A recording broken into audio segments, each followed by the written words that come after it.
Habari kubwa katika vyombo mbalimbali kule nchini Uganda, hasa vinavyoshughulikia masuala ya kimichezo, ni juu ya kile kinachoelezwa kufanikishwa kwa usajili wa mchezaji wa kimataifa Alan Jolly Okello kwenda katika klabu ya Yanga kwa wananchi nchini Tanzania. Kuna mambo kadhaa ambayo yamekuwa gumzo. Kwanza, juu ya ujanja, mbinu za hali ya juu walizofanikisha Yanga chini ya rais wao Engineer Hersi Said. Lakini pili, juu ya gharama zilizotumiwa na Yanga katika kumpata mchezaji huyu Alan Jolly Okello.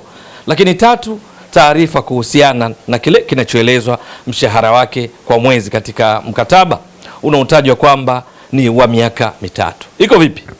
Ni kwamba Alan Jolly Okello, mchezaji wa kimataifa Uganda ambaye ni kiungo wa ushambuliaji, guu lenye nguvu zaidi la kulia, amekuwa gumzo kwa muda mrefu sasa, akihusishwa na klabu mbalimbali, mojawapo ni wananchi Yanga. Lakini klabu yake ya Vipers chini ya rais wao Dr. Lawrence Mulindwa ilikuwa ikielezwa kwamba ni ngumu, imekuwa ikikataa kumuuza mchezaji huyu Star Boy, mchezaji nyota katika taifa la Uganda, mchezaji ambaye katika msimu uliopita wa ligi kuu ya Uganda 2024-25 alikuwa ndiye mfungaji bora, akifunga mabao 19, akitoa assist 4, akichangia mabao 23 kati ya mabao 49 waliofunga Vipers katika msimu uliopita wa ligi kuu ya Uganda na kutoa ubingwa wa nchi hiyo, kwamba hawako tayari kumuuza kiungo mshambuliaji huyo mwenye guu lenye nguvu zaidi la kushoto, ambaye ni nyota pia wa timu ya taifa ya Uganda. Lakini taarifa zilieleza zaidi kwamba hapo awali miongoni mwa klabu zilizoiendea Vipers na kutaka kumsajili Okello almaarufu kama Star Boy ni Yanga, ambao dau lililokuwa likitajwa hapo awali kwamba Yanga walilipeleka mezani kwa Vipers ni dola za Kimarekani 500,000. Lakini Vipers ya Uganda chini ya rais wao Dr. Mulindwa wakasema no, hawako tayari kumwachia.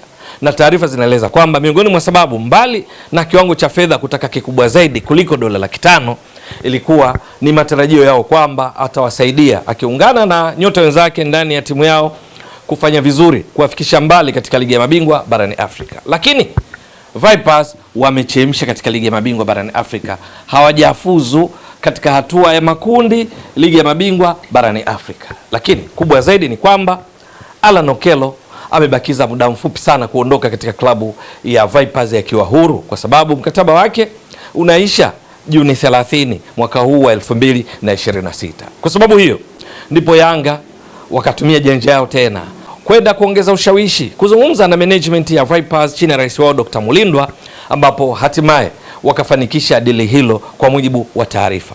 Na sasa wamefanikisha vipi? Ni kwamba kutoka dola 500,000 sasa Yanga wamemtoa Okello kwa dola za Kimarekani 300,000.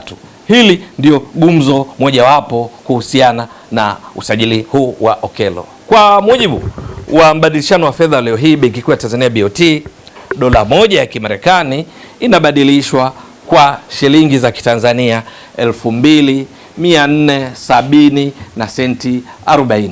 Sasa tunapozungumzia dola 500,000 hizo ambazo zilitajwa awali, ingawa sio kwa taarifa rasmi kutoka Vipers, kutoka kwa Okello wala kutoka kwa Yanga, ni kwamba ukiziweka katika shilingi za Kitanzania, hii dola moja kama kutoka kueleza kwa mbadilishano wa leo tarehe 12 Januari mwaka 2026, tunazungumzia shilingi za Kitanzania bilioni 1,235 na 200,000. Hiki ndio kiasi cha fedha ambacho awali inaelezwa kwamba Yanga walitoa ofa kwa Vipers ili wamtoe Okello, lakini kwa sababu walikataa kwa matarajio kwamba wataendelea kubaki naye, watamshawishi waongeze mkataba wa kuwa naye, matokeo yake sasa wamemwachia. Baada ya kubana, wakamwachia kwa dola 300,000 ambazo kwa kiwango hiki cha mbadilishano wa fedha leo hii tunazungumzia shilingi za Kitanzania 1,741 na 1,120,000. Hivyo Yanga wakashinda vita hii. Na kinachoendelea zaidi ni kwamba inaelezwa Okello ameingia makubaliano na Yanga, ameingia mkataba wa kuitumikia kwa miaka mitatu. Hizi ni taarifa katika vyombo mbalimbali vya habari kule nchini Uganda, ambao utakuwa ukimwezesha kila mwezi kupata mshahara ambao umezua gumzo tena nchini Uganda, wakijua kwamba Yanga ni majirani zao tu kutoka katika taifa la Tanzania, lakini na msuli mkubwa wa kifedha kiasi ya kwamba mshahara kwa mwezi wa Okello ni dola za Kimarekani 15,000. Ndivyo inavyoripotiwa kule Uganda, ambayo kwa fedha za Tanzania leo hii mbadilishano wa fedha Benki Kuu ya Tanzania BOT kama vilivyotoka kueleza, dola moja ni shilingi 2470 na senti 40. Maana yake dola 15,000 tunazungumzia hapa shilingi za Kitanzania milioni 37 na shilingi 56,000. Yes, ni kiasi hakika ni kiasi kikubwa cha fedha kwa mwezi, na ikumbukwe ni mshahara ambao atakuwa akilipwa kwa kipindi chote cha mkataba. Mkataba ni miaka mitatu, kwa hiyo unazidisha milioni 37 na 56,000 kwa mwezi, ukizidisha mara 12 ndio mshahara wa jumla kwa mwaka. Hapo achana na mabonuses, lakini kwa miaka mitatu unazidisha tena mara tatu, yani milioni 37 na 56,000 mara 12 mara tatu. Hakika ni kiasi kikubwa cha fedha ambacho kinadhihirisha juu ya msuli wa kifedha, nguvu kubwa walionayo Yanga katika kuhakikisha wanatimiza dhamira yao katika kuimarisha kikosi chao chini ya kocha Pedro Gonçalves. Kwa hiyo hapa napo pana mjadala wake kwamba kuna timu kutoka nchi yao jirani, nchi ya Tanzania, inalipa mchezaji mshahara huu. Hakika imezua gumzo kwamba Tanzania imepiga hatua zaidi katika mpira wa miguu na hususan kwenye ligi yao. Uthibitisho ni juu ya mabingwa hao ligi kuu Tanzania bara Yanga,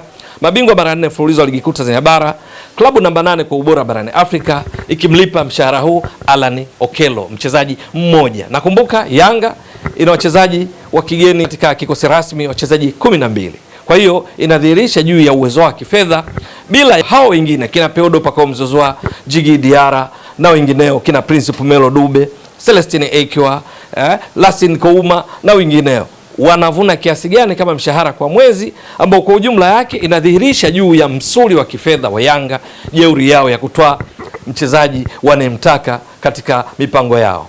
Na ukiondoa mjadala huo, ni hizi mbinu hizi chini ya rais wao Engineer Hersi Said, kwamba wanajua timing, kwamba wanapohitaji mchezaji hapa walitoa ofa dola 500,000 kwa mujibu wa taarifa za Uganda, maana hazijathibitishwa na Yanga msisitizo wala Vipers wala mchezaji mwenyewe.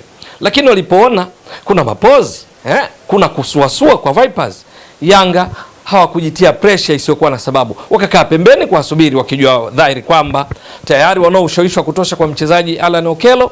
Wakati huu ambapo kipindi kimebaki kifupi sana cha yeye kukamilisha mkataba wake Vipers, maana yake Vipers wangeendelea kutokuwa tayari kumuuza tena, kungekuwa na uwezekano mkubwa Okello akaondoka bure belesh kufikia mwishoni mwa msimu huu na kujiunga na Yanga, Yanga ikitakiwa tu kushughulikia maslahi ya mchezaji binafsi na sio kuilipa klabu ya Vipers. Sasa Vipers wakaona isiwe tabu, wakapokea hizo dola 300,000.